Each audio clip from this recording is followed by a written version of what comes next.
Hello and welcome to the Explore Digital Speaker Series. My name is Lorna Bondoc and I am joining you from the Philippines. First of all, welcome and thank you for joining us today on our sixth episode. I'm joined by three amazing speakers and you can meet them shortly.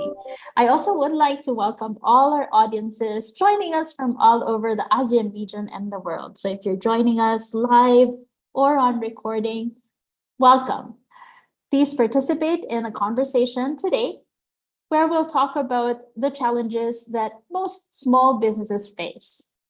First, let me tell you about the Explore Digital and Go Digital ASEAN series. The Go Digital ASEAN initiative, it broadens digital skills participation across the region, reaching individuals and communities with the most to gain from digital literacy. The program offers fit for purpose digital training and mentoring sessions to entrepreneurs and aspiring business owners in Southeast Asia. The Go Digital ASEAN is implemented by the Asia Foundation with funding from Google.org, Google's philanthropic arm. And it's endorsed by the ASEAN Coordinating Committee on Micro, Small, and Medium Enterprises.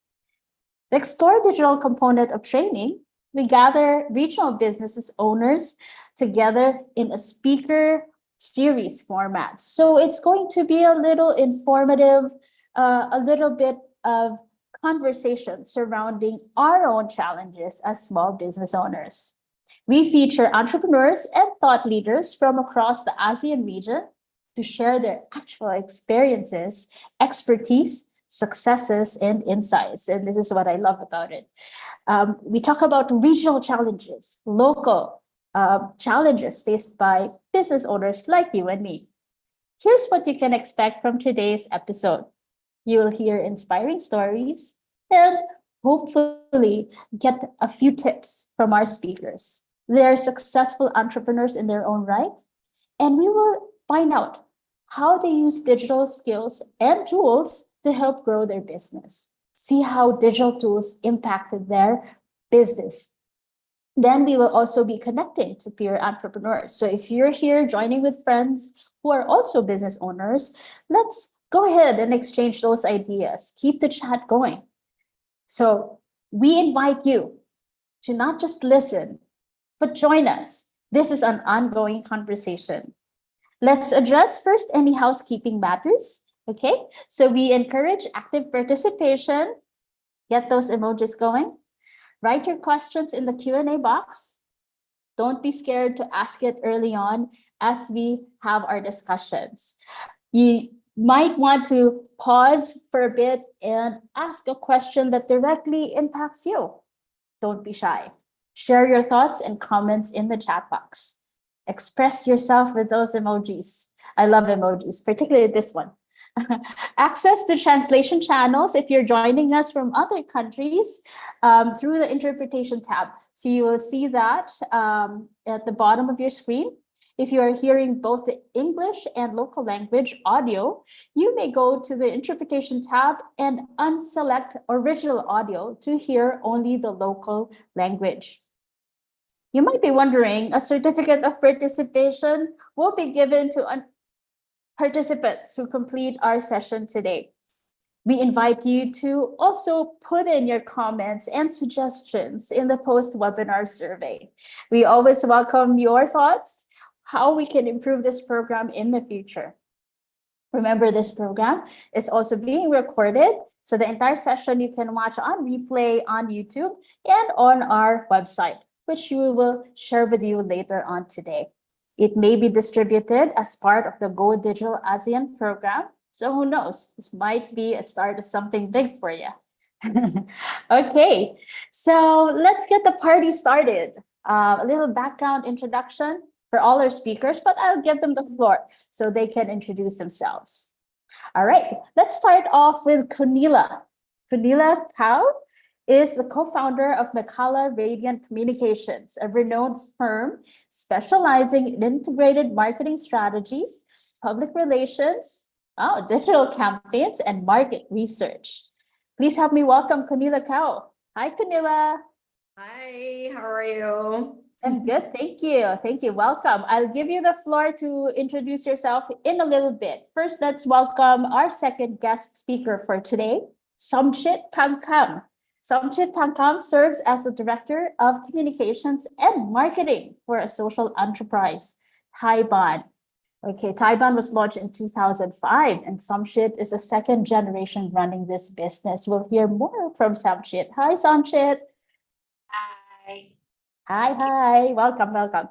Okay, our third, last but not the least, guest for today is Wendy Chen. Wendy is a highly accomplished entrepreneur, wow, wearing many hats, known for her innovative ventures and strategic acumen. As the founder of multiple success businesses, including some of you might be familiar with Talk to Peach, Wendy's, and Palace. Okay, so I'll let Wendy introduce herself in a little bit. So I'll pass this along. Let's first start with Camilla. Maybe Camilla can tell us a little bit more about herself. Sure. Thank you, Lorna, for the introduction. Again, thanks very much for having me this morning. As Lorna said, I run a PR communications, but before that, I was working as a reporter in this region. And after that, I got myself into international development, advertising and marketing. And then I realized actually I can do business. So I set up this business 4 or 5 years ago, and I'm looking forward to sharing my experience as a small entrepreneur, like running a small size or boutique agency with the rest of the audience today. Thank you. Thanks, Camilla. Wow, one day she woke up from advertising marketing to, I can build my business. How about that? So we look forward to hearing more from you, Camilla, later on today. How about Somchit? Somchit, would you like to introduce yourself to our audience? Yes. Hi. Thank you, Lorna, and thank you for having me. My name is Somjit, and I am based in Vientiane capital, Laos, PDR. And I responsible for communication and marketing of Taiwan Craft, and also another social enterprise, Panyaniwet, which I aim to provide job opportunity for young farmers, and also we do organic farming and handmade ceramics. So today I represent Taiwan Craft, and my work is pretty much promote sustainable and WFTO, World Fair Trade Organization certification. And yes, we'll talk more later. Thank you. Thanks, Somchit. Wow, so she works with farmers. That's the green circular economy. I think we'd learn a lot from Somchit. She's also a marketer. How about that? I'm starting to love this. I'm also a marketer by profession, but anyway, last but not least, Wendy, how about we hear from you? Hi, good morning, everyone. Very nice to meet you all today. So as Lana has being a very big introductions about myself for being like several entrepreneurs. So I would go through like one by one basically. So currently I'm running Talk to Peach, which is a telemedicine applications where we allows you to talk to doctors and sexologists anonymously. So we have around like more than 30 doctors and sexologists on board, and then we have been serving more than like 30,000 users already. And then because we believe that we trying to break the barriers for talking about like sexual health, sexual wellness, and make everyone's can access to their own sexual health. So this is what I've been doing. And then for previously, I've run organic and sanitary napkin brands called Wendy's. I've sold through online and offline across like multi stores, and then also in department stores, where this is where I started the journeys of being a sexologist as well. And last but not least, I have also ran my own hair salon where we use like organic color And yeah, that's pretty much my background. Very nice to meet you all. Thanks, Wendy. It's always awesome to be amongst ladies who built their own businesses. I love this. So today's topic, we are going to spin it many ways, but we'd like to frame our discussion around the customer life cycle. I think building businesses where some of our learners might be considering building a business from an idea, right? So all of our businesses came from an idea, then we wanted to test it whether our market is going to be responding positively or affirmatively to our idea. So I wanted to maybe talk about the customer life cycle, where we start from awareness building. Every new company has this pain point. How do I introduce my business to the market? How will I get my first few customers? How will I get them excited about my brand or my business or my product? And how do I go about making them come back for more or refer their friends and family? So all the journey stages that we just outlined, awareness, convincing, converting them into paying customers, and keeping them excited and engaged with us. That's a small business, shall I say, challenge, or for some, it also is a struggle, right? You put yourself out there, and how come nobody's asking for proposals? How come nobody's responding? How come nobody's coming into the store? And maybe I'd first throw the question out to our guest speakers on why. Why do you think it's important to build, awareness and be strategic around this area? And maybe you can talk about what tools helped you, I guess, map out that whole awareness building campaign. Did you hire another person to help you out, or did you do it yourself and use all your skills to establish those brand building activities?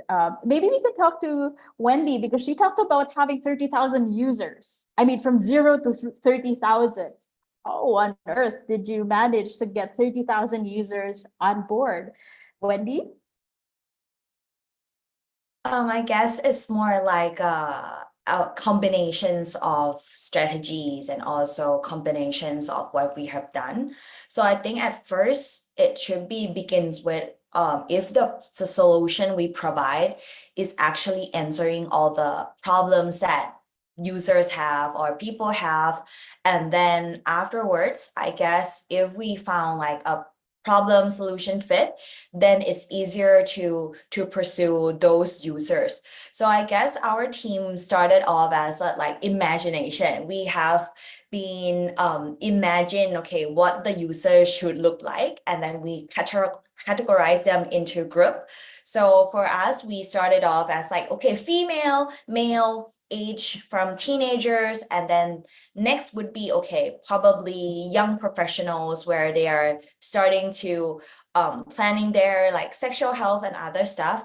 And then we have been doing a lot of research on like couples as well. So I guess this is what at first we imagine our user to be. And then after that, we start to build our like presence on social media, of course, like Facebook, Instagram, TikTok, Twitter, and now X, or any other channels that we believe that our users are in. And then we start to curate all the key messages and everything to tailor for those users or those target audience that we have. Other than that, I think we have to be like active in both our own channels and also active in other channels as well. So after we started to be more aggressive on our social medias or online, then afterwards a lot of like press and media started to reach out, and then of course we answer yes for those opportunity, and we are very grateful to have a few medias or press that are interested in us. And that's why that is where we started to have a very consistent growth, and also captures a few users that have the same value as us. Yes. I love it. That speaks of alignment. So it started with your profiling of your ideal customer. Yes. And what I heard you say was you understood what they would probably be interested in talking about. And that's kind of the content that you pushed out on channels where they're most present. I like the fact that you said there's Facebook and Instagram and latched on to other channels where you're more visible and where your customers are hanging out more often. So the traction from 0 to your first 1,000 engaged customers is what I heard you say was like it took a system for you to do that. You wanted to be more aggressive in social media, and that took a lot of planning.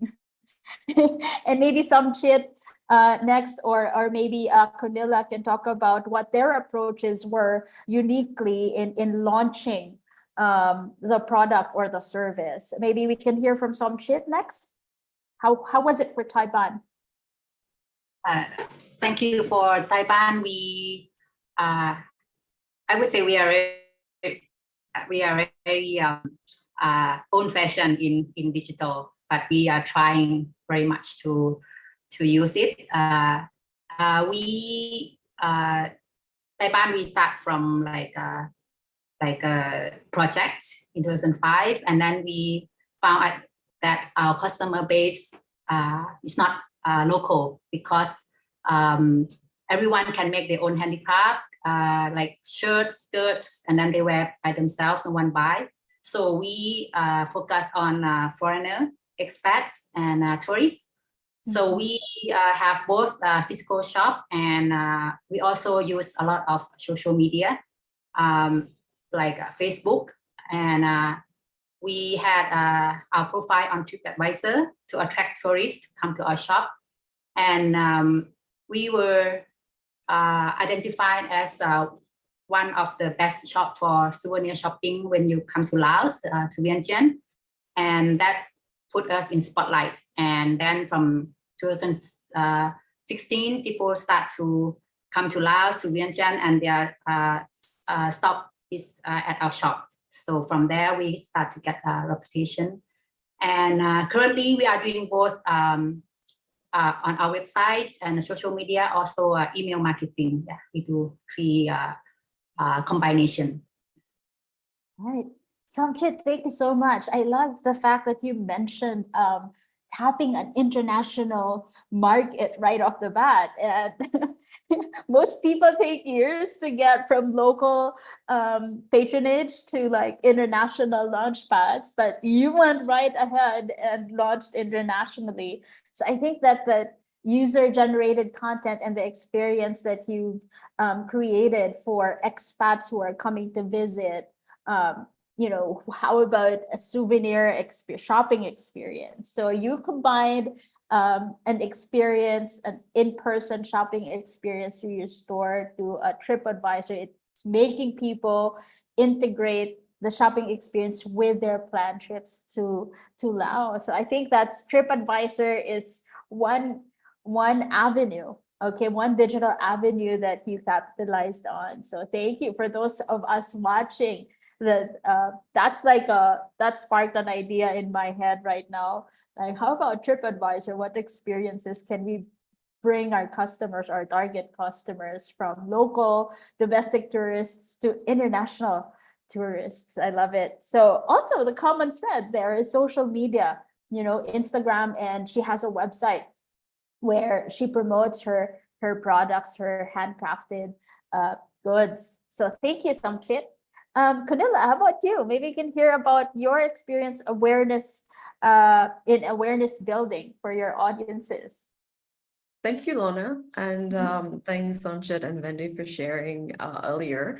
Just to build on top of what they mentioned, it's very important to maintain a very strong social media presence.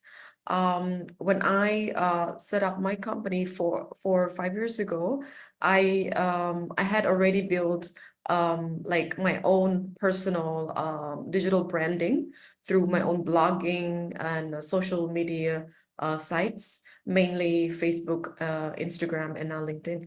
So that sort of helped me launchpad my business, and then help my potential clients know more about my business. So I posted a lot about, what I do. And so they reach out to me in social media, on my website, and sometimes through my personal blog, to ask about my services and all of that.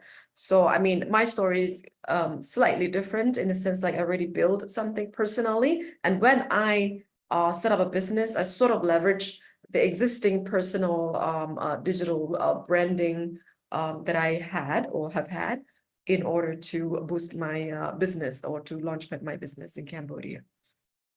Love it. Gunilla, I so resonated with what you said because I somehow share a parallel experience. I built on my personal network and my personal presence online to tell people about what I do and what I'm passionate about or what I'm currently into. So I think that's a very powerful combo because you're not going too far from what's already happening in your life and what you're already dedicating yourself to. So thank you. I have a question here.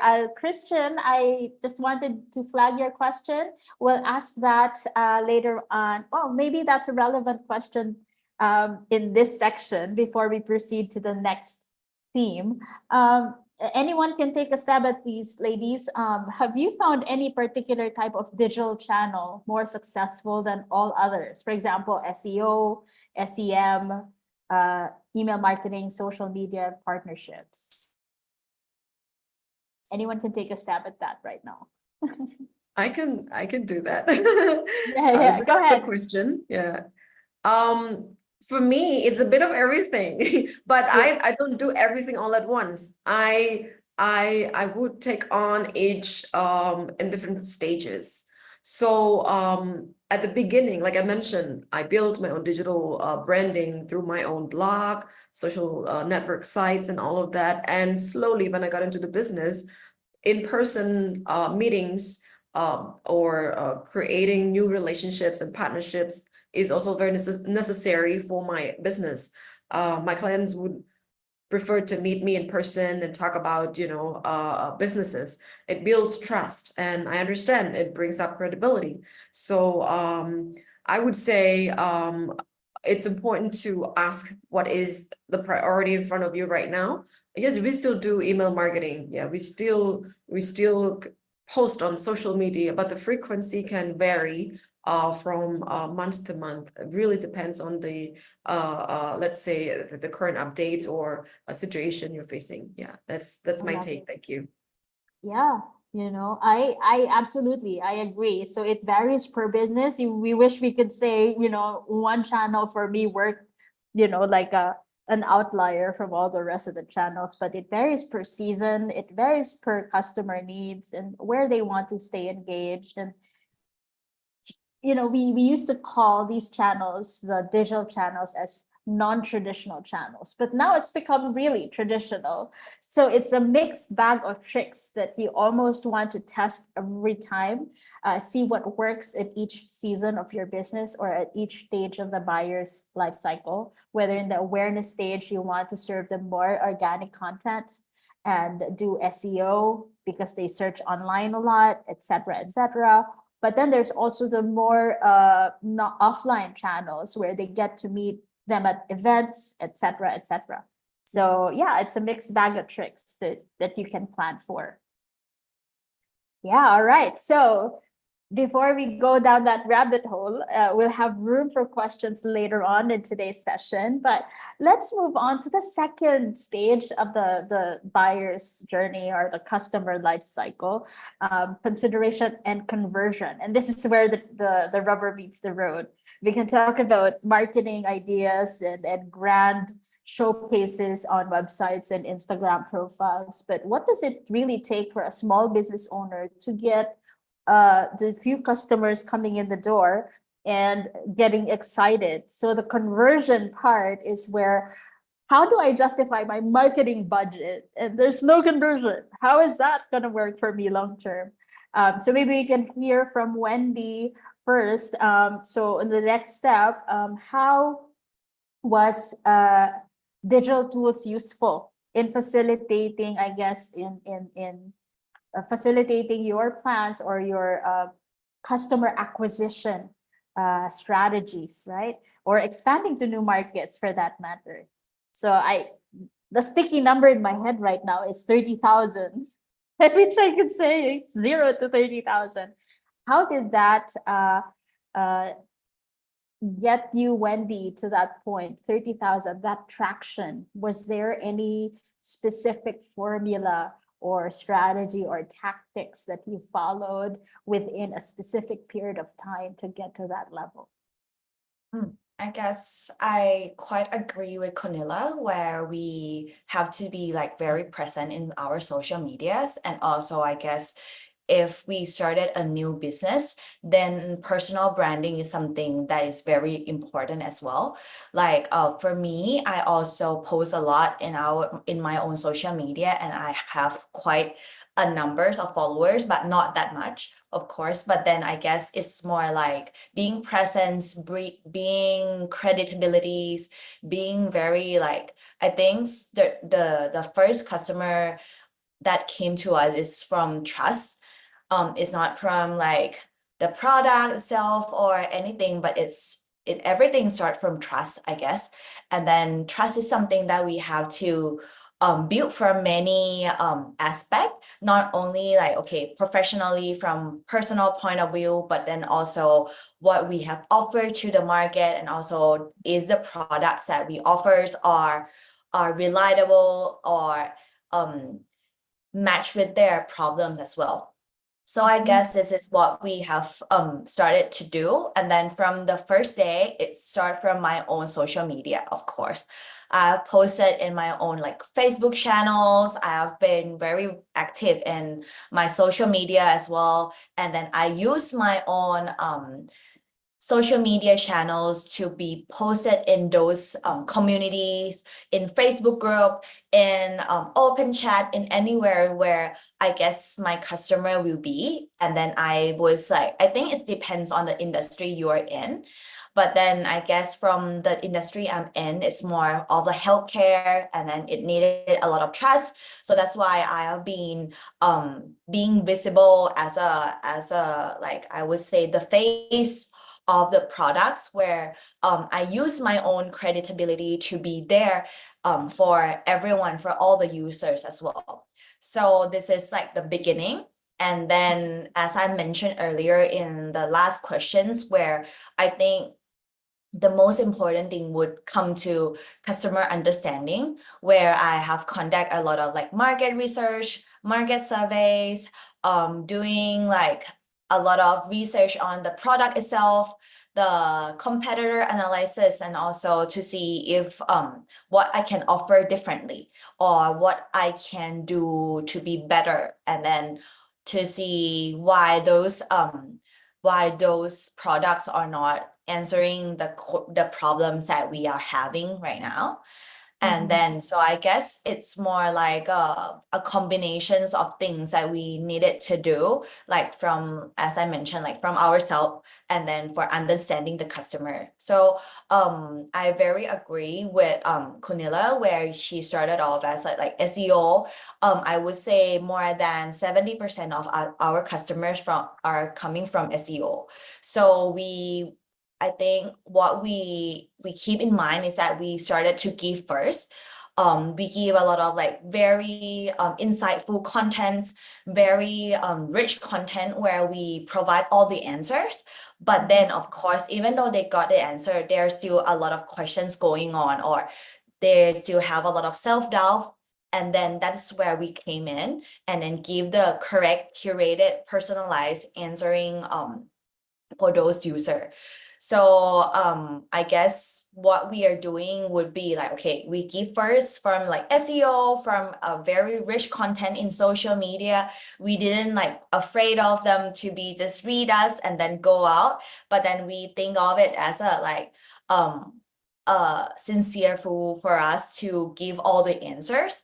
But then at the end, personalized is something we all need. And then at the end for healthcare industry, we still needed a person to talk to. And then also we would also wanted to seek professional advice and then that tailor for us. So this is like the combination that we have been doing. Yeah. I love it. Wendy, that's a lot of ongoing product research and market testing. I think the keyword that I'm looking for is customer feedback. And you're using that to improve the product and or serve them content that resonate well with them, right? Yes. Especially in your niche, it's femtech, or it's not really feminine technology, but it kind of has a different crowd. It draws a different kind of attention, and maybe you're striking many many items in their hit list. You're talking about stuff that not a lot of people are too excited to talk about publicly, right? So and then you develop a product that they can talk to you anonymously. So I think anonymity is also a big thing.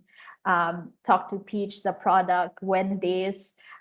So you both have on the ground market testing, if I understood it correctly. It's part of your strategy is to introduce the product in market offline and talk about it online. So the experience kind of bridges together.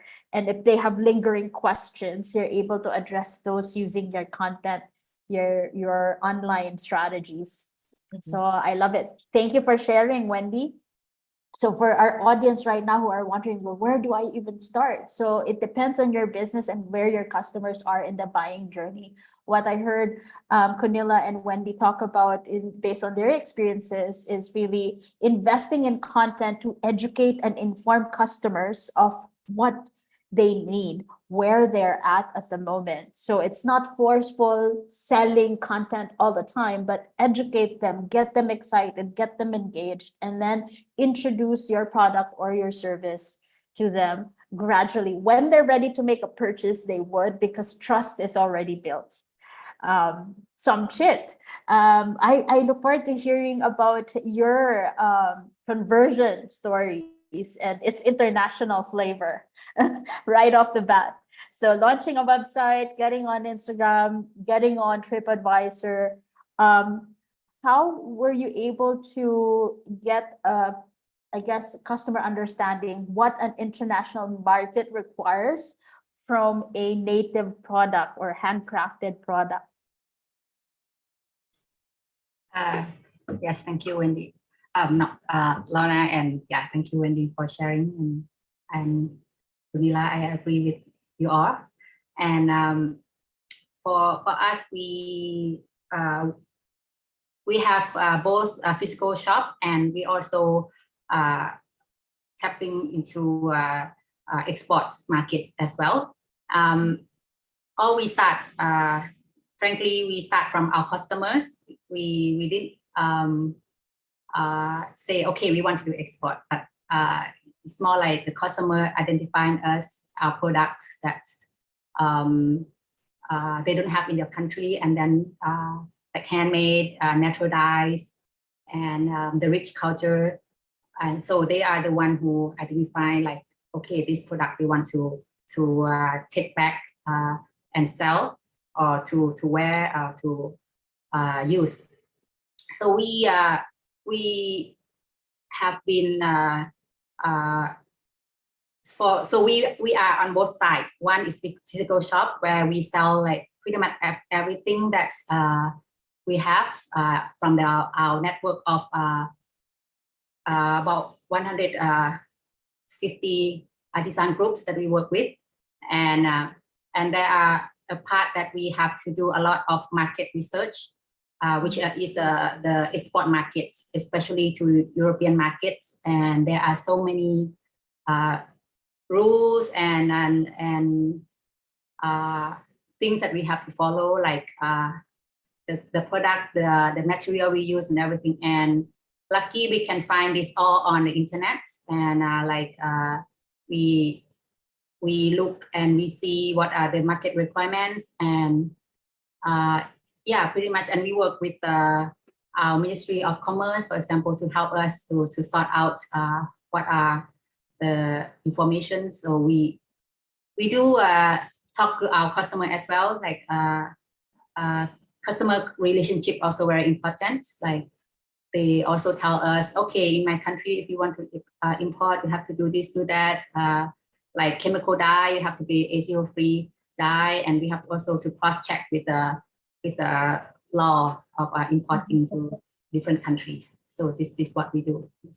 Wow, that's a lot of digging online. And incidentally, somebody asked in the QA box. I know I'm preempting questions here, but I think it's relevant to what you just said in tapping an international audience.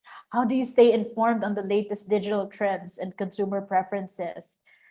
So and it's a lot of research, to your point, from the materials used to the chemicals used for dyes, and European countries, if I'm not mistaken, they're more particular about how earth friendly or eco friendly the materials are for products that they buy. So I think openly they would be happy to support your business if you're already doing a proactive way of communicating what materials you're using for your products. So I love it so much. Thank you. And Camilla can also add to this question on the conversion part. Are you leveraging network? I understand you're in PR, so you have. I think that's a leverage. Knowing how to use what tactic to pick for one type of initiative in acquiring new customers. What has worked for you, Camilla? Thank you, Lorna. So yes, again, PR is a very niche business. It's so niche that it takes a lot of, again, like I mentioned earlier, it takes a lot of time to create awareness around how important it is for businesses, small, medium, or big, to leverage it somehow.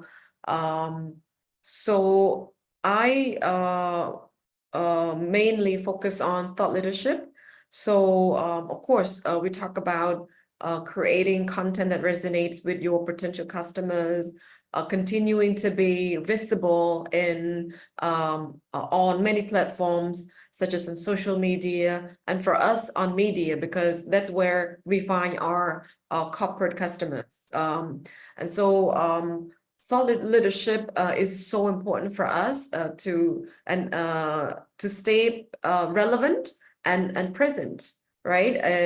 So we sometimes, write and send our opinion articles to newspapers, to this and that publication and all of that, right?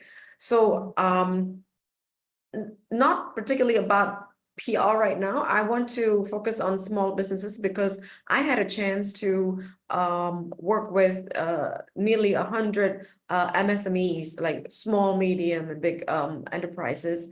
And they're all from different fields and sectors and all of that. But there are common things that we can talk about in order to, like bring like a smooth customer journey and convert them into your loyal customers, right? Of course, we talk about building strong media social presence and continue to have to have content coming on your website, social media, and all of that. I spoke to like a few small businesses in provinces in Cambodia.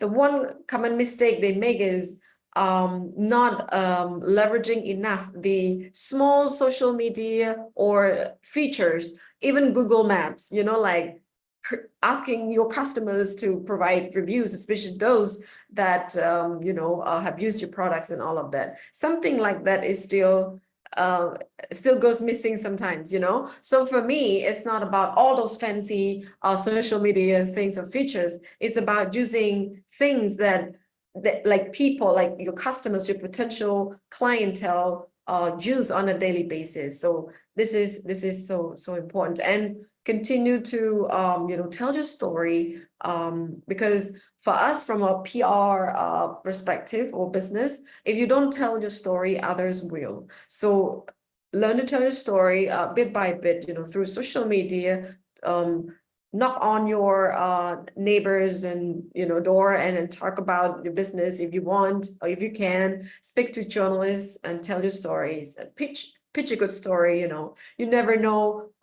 where that news article or news story end up, maybe in the hands of super big clients of yours, who knows, right? So I love it.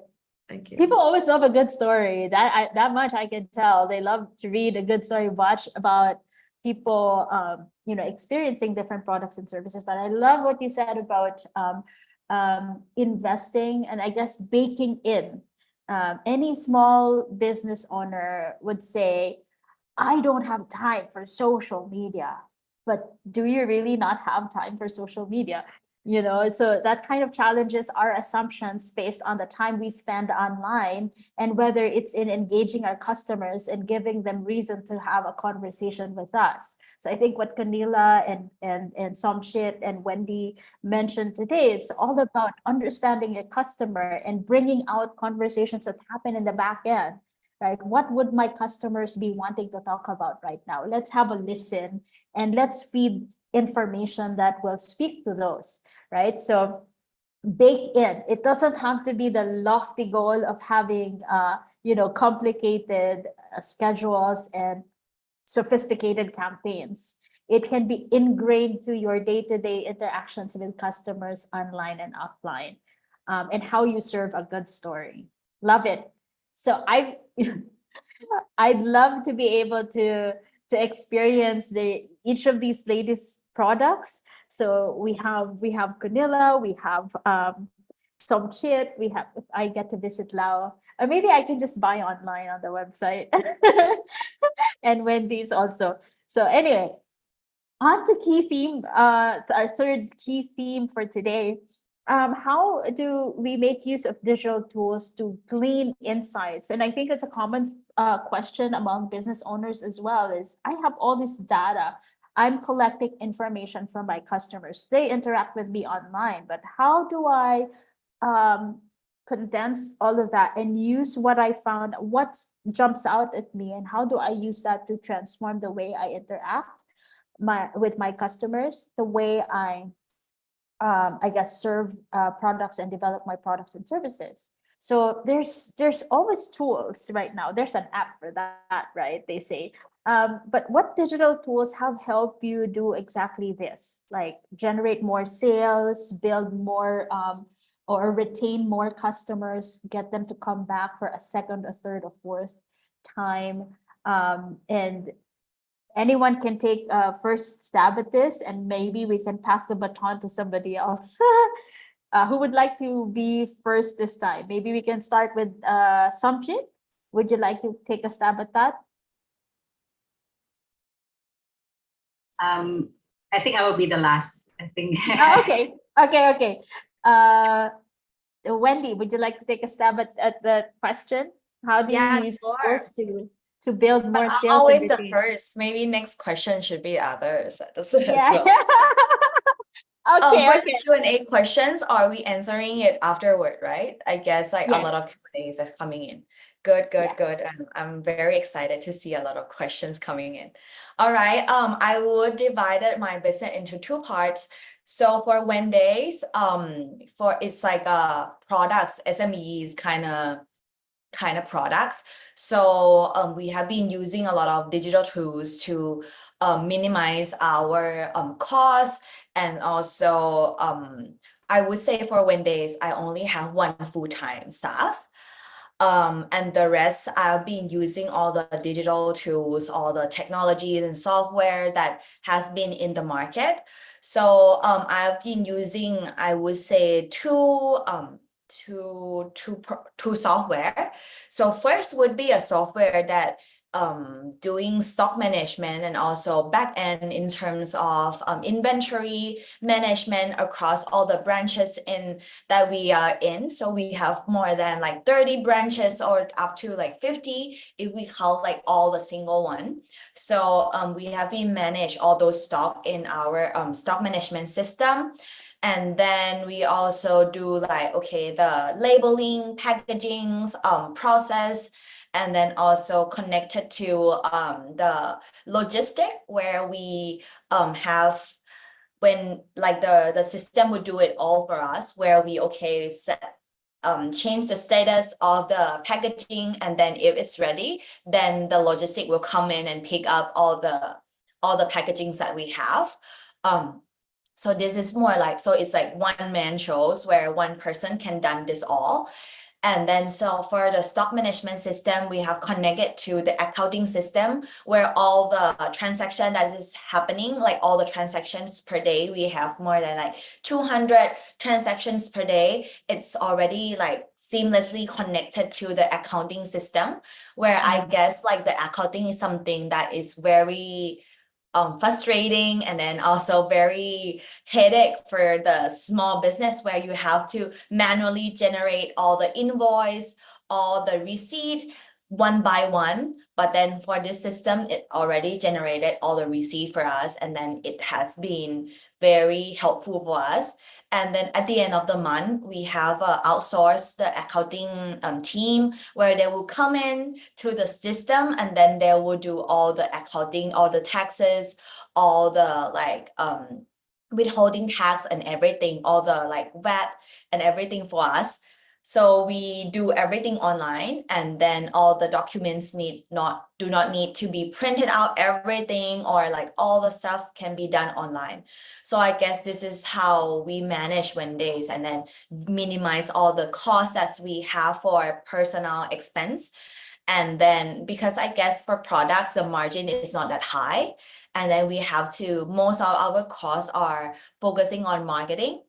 And then, so that's why the backend and everything needed to be done like seamlessly. And then also I think right now, a lot of startup, a lot of tools that is happening, and then you just have to find the right tool for your products. So this is for like SME in terms of like products. But then for Talk to Peach, I would say we are already a digital tools ourselves, but then of course we have to build a lot of like digital infrastructures, and also to track our customer, to track our customer behavior or preferences in terms to understand our customer. So it just came back to customer understanding. So we track all the stuff, even though it's like anonymous, we of course track them anonymously. We just like have analytics, or we have a dashboard where we track our transactions, our users, our registration. Like we have a metrics where we believe it's very important for our products. So I think every industry have different type of key metrics that you track down, but for us, we track our registration per day. We track our active users per day, if they are coming back or not, or is there any like people who coming back more than like weekly or like monthly. And then we also track how much they're like in terms of app. So we track their behavior anonymously in terms of dashboard. So we know like every day, is there anything happen, or I would say we are quite data driven, where we track if it's worse, then what we can do to make it better. If it's maintained the same, we still track why it's maintained the same. And if it's like better, we still track like what we have done that it's caused this to be better. So we kind of like very like track down in every data that we have weekly. And then for ads, we also use like analytic and everything to see, okay, which blog, which SEO that we have done differently, or is there any weird signs coming in, or any bad signals, or any good signal that we needed to emphasize. So I guess we just use these digital tools to track them down, to track the behavior, to track if we are doing like our performance as well. So to see like the conversion and everything. So I guess it's really very depends on the industry you are in. So for like Wednesdays, we track differently, we use different tools. But for Talk to Peach, we also use different tool in terms of like digitals, in terms of applications, in terms of our market or anything. Yes. Yeah. I love it. So you mentioned a few times behavior, customer behavior, and how they are interacting with the app, if it's Talk to Peach, and how engaged they are if they visited a second time, a third time. So I think it helps position as well a retargeting campaign and filter those customers that are, stickier, meaning to say they engage more with content, they stay longer on the website or on the app, et cetera, et cetera. And those are metrics. I think those are key indicators that can signal whether it's an opportune time to reach out to them and actually have a deeper conversation leading to conversion. So I love what you said about understanding customer behaviors is critical. And that would give us insights. So from invoicing to their last date of purchase, how many times did this customer purchase? E-commerce has really made it possible for business owners, small and large, to understand the depth of their relationship with customers, I think. And this is one golden nugget I learned from my e-commerce days as well, is we make our money on our third, fourth, and fifth sale, not on the first sale. So we were just about to recover our investment in marketing during the first sale. So I think that's a big thing that you've highlighted there, Wendy. So thank you. Camilla, you might want to add, and then we can go to some cheap after. Sure, Lorna. Thank you. And thanks, Wendy, for sharing. So since Mikala is more like an agency that provides this, like PR integrated marketing services to various clients, including commercial clients, nonprofit organizations, and government agencies, I can highlight one particular example that my team and I sort of leverage a lot of tools in order to achieve the goal of a social, we call it social behavior change communication. So we wrapped up one big project about a half year ago, and it took us almost a year and a half to complete that particular project. It's called Early Childhood Development, that took place in several provinces in Cambodia. So what Wendy just mentioned about looking at numbers and translating it into certain actionable insights or measures. This is what we did, or this is what we do. Data is so important for us, and how to generate it really depends on what tools you use. For us, we still use pretty much the same social media tools that other countries use, like for instance, Facebook, and now TikTok. And so we always stay on the trend, like social media trends, like we look at what people are using and what they like to consume and all that, and then we feed them the educational content at the right time whenever they come online, right? So yeah, it's and for our job here at Mikala, we use some latest AI tools, ChatGPT, Google Gemini to help us craft stories. And those tools help us with basic research, right? Like basic stuff, literally, and the rest is left to us to polish and finalize and stuff like that.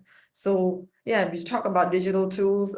There are millions out there, but it's important for a business to decide what tools and what is necessary right now, or what is available in your market, what's easy to use, and what can be adapted very quickly across your team and stuff like that.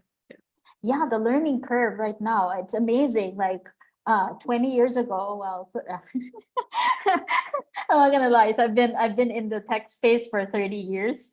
So the tech availability, accessibility right now is just overwhelmingly easy, right? So somebody's asking a question here, are you using AI in your marketing efforts at the moment? If so, how? And it's an anonymous attendee. So for that person that asked that question, the quick answer, I guess, from all our speakers, and I'd speak on their behalf, is AI, as Camila mentioned. It's available at our fingertips, and the way we use it will depend on what what our intentions are. Like, are we looking to have an insightful outline for content for the next month, the next quarter? So use AI to fit the most challenging questions. I guess that's giving you prompts as well to start with. But I agree with Camilla. It's not a cut and paste exercise. And the deeper your knowledge about your customers is, the more you'll be able to take advantage of AI and how your work will be more efficient using that. Okay, so thank you, thank you. Samchit, did you want to add anything to the third item? Like, how do you get data to work for you in generating more sales? So before we open our Q&A portion. Thank you. I learned a lot from you, Wendy and Camilla. We are, so the nature of our business is more like slow fashion and physical products. Mood and feel, how they feel, they get to touch and they get to see the actual products. We do, I think what apart from social media, so we do like through our, like when we participate in the fair, for example, we go to Maison Object fair in Paris every year. So we have the data of who come to visit us in the booth, and then we categorize them into like, are they wholesaler? Are they like importers? Are they just architect? And we put this in a spreadsheet, and then we have all in the information, and we use the MailChimp to send them the information, updates, catalogs. We communicate with them.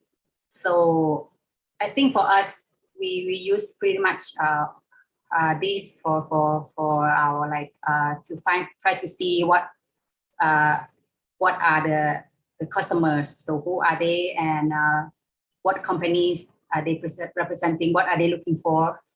And apart from this, we mainly do like researching on the internet, like not just like, because we always have to update ourselves as well.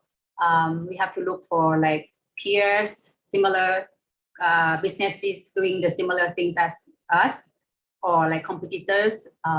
What are they offering, and what can be improved our products? So pretty much we work with, I would say, like their websites, their platform that they do marketing. So that's pretty much we were involved in. Thank you Samchit. So that's using website, online tools, and MailChimp, email marketing, right, to mail your catalogs out. Somebody, I think you just highlighted an answer for one question we have here in the chat box. Could you share more about how to build your brand to cater to international preferences, considering how your products are often souvenirs, right? So there's one question here that you can probably answer for us, Somchit. So the answer to that question, to our anonymous attendee, Somchit uses MailChimp and websites and research and feedback from their partners overseas, and they listen to what customer preferences are at the moment. So they act on that. Okay, and then Somchit, the question here for you: how to put my company on TripAdvisor? Simply, yes, open an TripAdvisor account. Yes, put it there, and then you promote it. Yes, they will send you, like if you have physical shop, right? They will send you a sticker and to put on your business physical shop, and you have like review us or like us, and then you encourage your customers to go back to review you in the TripAdvisor. So maybe you can say like, if you review us, I will give you like gift or something like that. It's like, so yeah, so you can do incentivize them, give them something, give them a nice token. I mean, like what we do is like, please review us there, and maybe make it easy for your customer to So okay, there's a screen there, and then you can just like review exactly there when they are present at your shop, something like that. So there are so many ways. Nice. All right. So just create an account on TripAdvisor, wait for them to tell you what the requirements are. My guess is they will need obviously your store location and your photos, right? So that is going to be the next step. And then I think, it's important that Samchit highlighted, you have to ask your customers to give you a review on TripAdvisor. They have to know you're a TripAdvisor for you to earn stars in that channel. So yeah, be conscious about displaying the badge on your profiles or in your store that you're on TripAdvisor and people can review you once they come and visit. Thank you, Samchit. Okay, so we've been answering questions left and right. I've been sprinkling them throughout their discussions because I could not contain my excitement. I'm not Can gonna I add on apologize. to the TripAdvisor Yes, questions? please go ahead, Yeah, Wendy. I'm just saying, like, if you do not know how to use like TripAdvisor, you can use Google as well. So I forgot to mention that I also like the Talk to Peach. We also have a clinic, like physical clinic in Chiang Mai. We have 5-star reviews, over 100 customers without we asking. So I guess it really depends on your strategy as well. So for us, we did not ask any of our customers to reviews on Google Map, but then they reviewed themselves. So I guess this is very like but then for if you are very new, and then if you really wanted the reviews to come out, you can also ask the I see a lot of strategies where you ask the customers to do reviews, and then you give them a small gift or a small discount or whatsoever, but then you did not push them to have to review 5-star, because otherwise they might not come back. Like, so if we force them to, but then we have to just be very like sincere and then to ask for their honest reviews. And then I think this is something that you can also start at, like you can just go to Google and then pin your company, pin your restaurant, pin your whatsoever, and then you started to gain people from. I think a lot of people start to search things from Google as well. Yes. Oh yeah, absolutely. I absolutely agree with you, Wendy, because I where I come from, then this is my belief. 90% of the sale is done because people are doing online research before they even interact with your website or your online channels, depending on how other people have left a review. I think that kind of signals whether they want to do business with you or learn more, right? So I thank you for bringing Google the Google map. Yes, exactly. I just want to add, sorry, can I add, like, I agree with Wendy. To clarify, we actually, when we had TripAdvisor, we didn't do anything. Also now we actually not really activate ourselves in TripAdvisor, but actually we got more of reviews from Google, like natural. Yes. So it's both sides, okay? If you are putting yourself in there can be both negative and positive. So you have to be real with like, if they feel like you're good, they will just review you without asking. So we now don't really use TripAdvisor after COVID. I mean, it's just naturally shift to Google. So we experience that as well. Thank you. Okay. Yeah, so that's flexibility for you. Hey, I'm going to lump 2 questions into one because I think they're related. So the first question is, how do you set the tone for your marketing materials? For your, is it funny, professional, funny, casual, etc.? And then if you're starting from zero without personal branding, what is the best way to build trust and credibility? So I think these 2 questions can be lumped together, and maybe I'll put you on the spot, Camilla, to answer this because you're in PR and branding. Good questions. Thank you, Lorna. So tonality of your marketing, or the tone of voice that you use in your marketing, should be decided by you early on before, of course, you start your marketing campaign or you launch your business. And this doesn't come within 24 hours or 48 hours. It comes through, realistically speaking, it comes from consultation with your business partner or people around you, right? So it also comes with the decision on your target audience. Who's your target audience? Who's your TA?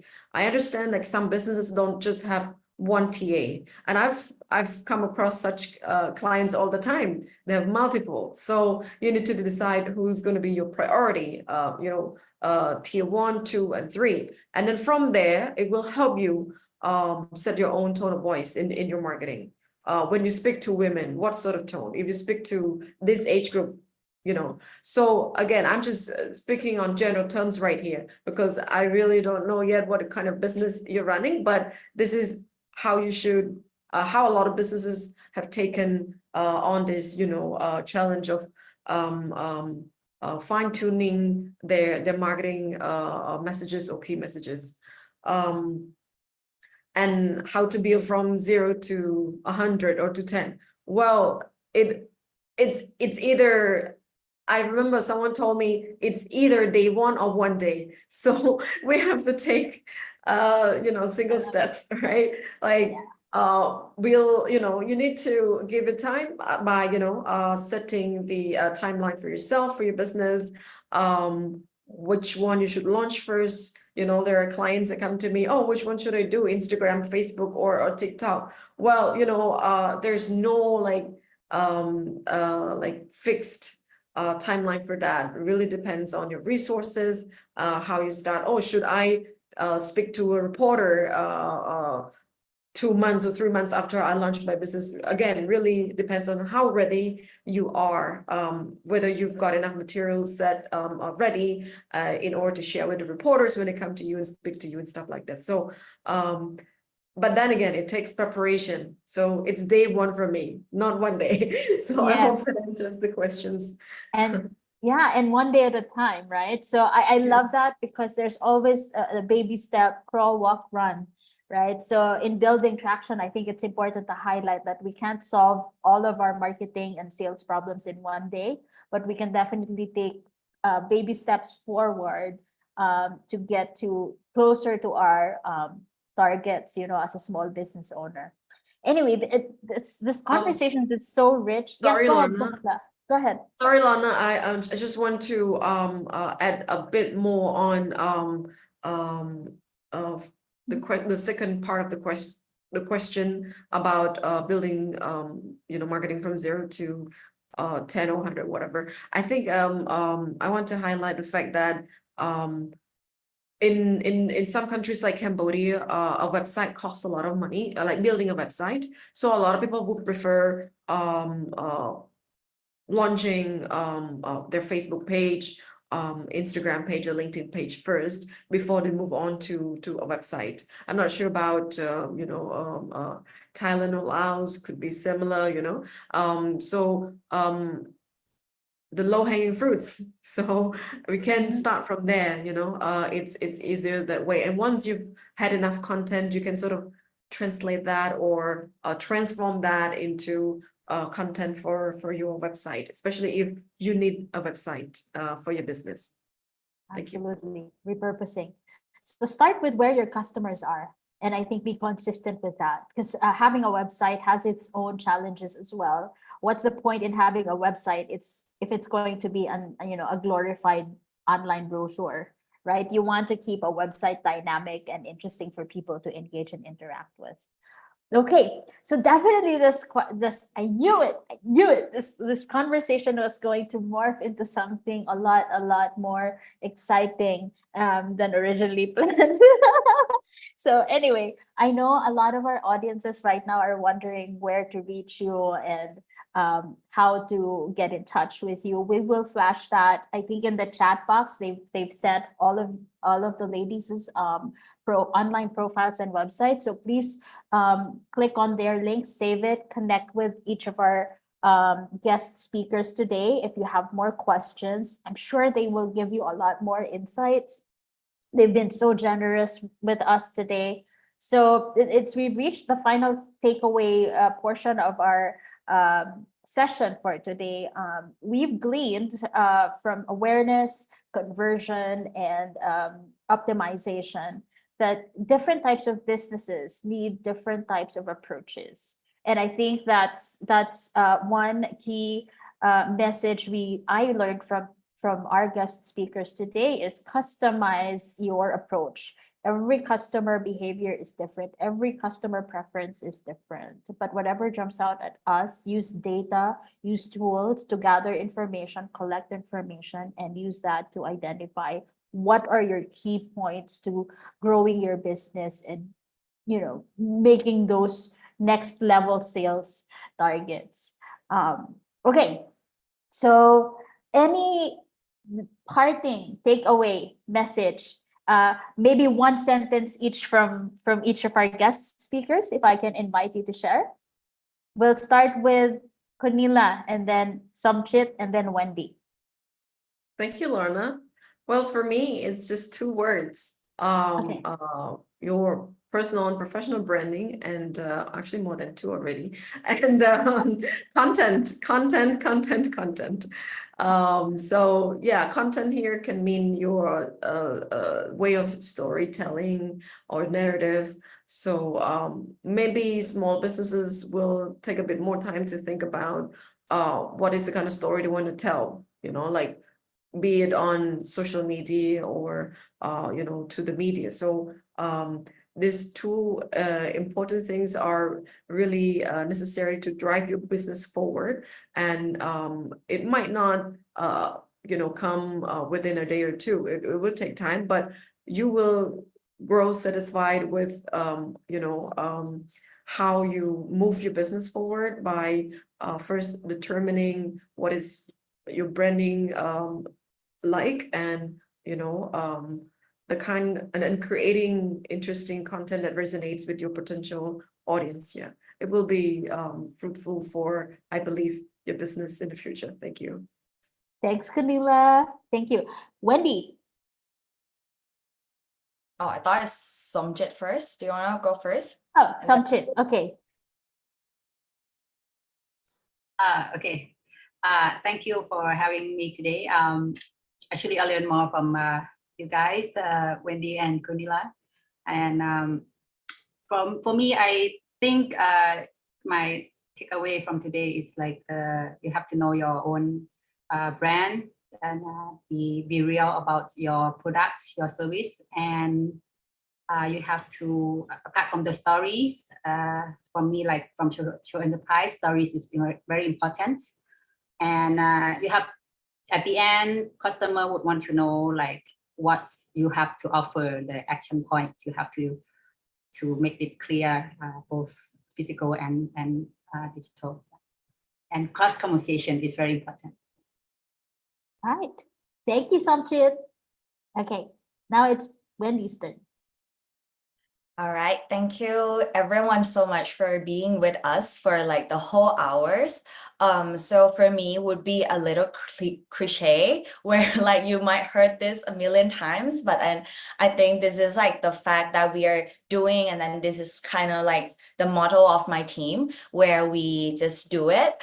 And then so when we do not know what will happen, of course, and then we just, of course, always like build, measure, and learn, and then we keep going. So every day from now, even though we have started for a year and a half or many years, we still do this process every single day where we build something new, we measure them if it's like working or not, and then we learn from it. So if we haven't started anything, we just start it, and then we will see if it's work or not. Like if we are kept thinking in ourselves, thinking of it, then it's not gonna happen.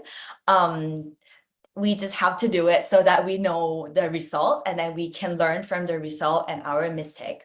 So I just wanted to be very supportive to everyone, and then also wish everyone the best of luck. And then if you have anything, I think we are very tight communities of being entrepreneurs, and then I personally know everyone struggles with being entrepreneurs and struggle with a lot of stuff, so feel free to reach out to any of us, I guess. I'm just like, okay, just tell everyone that, okay, reach out to every one of us. And then if there is anything we can help, we can partner, or anything that we would like, we are very open, and then very love to create a very healthy communities where we all entrepreneurs have a better kind of mental health, physical health, and then also get a very good advice on this journey. So because I believe that this journey is very hard. Yes. I love it. I just wanted to give you all a virtual hug. So to all our audience, please feel free to connect with us. We have reached the end of our session today. Please, may I invite everybody to click the link on the post-webinar survey over there in the chat box or on your screens. You can link to the audience, you can post your answers to the survey. And then once you've completed it, you will see a certificate button at the bottom. So you can click on that and you will get your certificate of participation in today's episode. Also, I'd like to invite everyone to connect with the Go Digital ASEAN community by visiting our website at godigitalasean.org and staying in touch on Facebook. Links are in the chat box below. All right, so we'll give you your time to go ahead and answer that post-webinar survey. Okay, so you can also watch, by the way, if you missed this full session, you can watch nugget 1-minute size video clips on the YouTube channel or on our page, godigitalasean.org. You can rewatch them as often as you like. We have 6 episodes, so if you've missed the previous 5, you can go and watch them all on your playlist. So thank you everyone for joining us in today's episode. Again, this is Lorna Bondoc on behalf of the Go Digital ASEAN team, Explore Digital Webinar Speaker Series. I wish you all a good day. Thank you. Bye. Thank you.